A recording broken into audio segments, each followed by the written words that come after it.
If you are around your friend and you get the smallest inkling, the smallest, like this.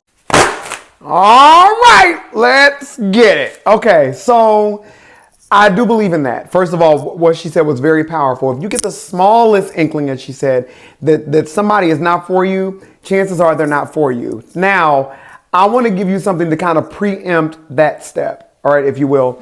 So I'll say it like this. Picture it, Atlanta. God, lovely city, also hell, all at the same time. And I remember there was somebody there that I was friends with. And the short of the story is that we did productions together. We laughed together, cried together. I've talked about it before. Been there, you know, to lean on each other's shoulder when we had breakups, all that sort of thing. And which leads me to my second point.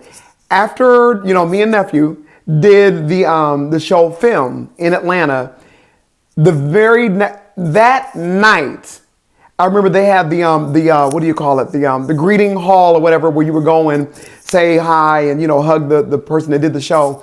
And I'll never forget that this person walked up, and as they were extending their arms, crying with how happy they were, something in the spirit said, "This is fake."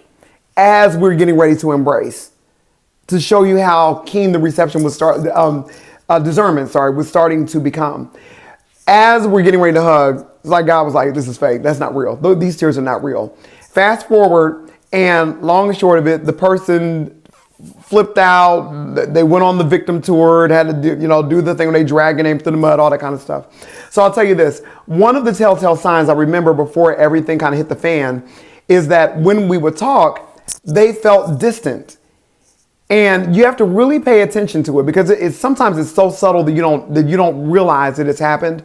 We were having conversations, laughing like we always did, but they felt like they were football fields away from me. I don't know if you've ever been through that, but that's a telltale sign too. And if you're not sure why that's happening, chances are it's because their envy that they did not know was in them is starting to rear its head, and they don't know how to deal with it.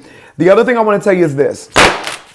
When you do something great, or when you do something that you are proud of yourself for, watch how other people who are close to you start to treat you. If you sing a song and you did really good, if you put together an outfit and it was amazing, if you put together a production, or you got some project done at work and you were really the shining star, those who say they are close to you, watch how they treat you. Watch how they look at you. Watch how they talk to you. Watch when they laugh at you or with you. You know, those two things. Watch how their behavior shifts. Some people, they think they're hiding, but they are blatantly right in your face. And you got to know what's going on, okay? As I always say, become aware. People are changing around you all the time, but you have got to be consistent in knowing when it happens. I love you. Take it easy.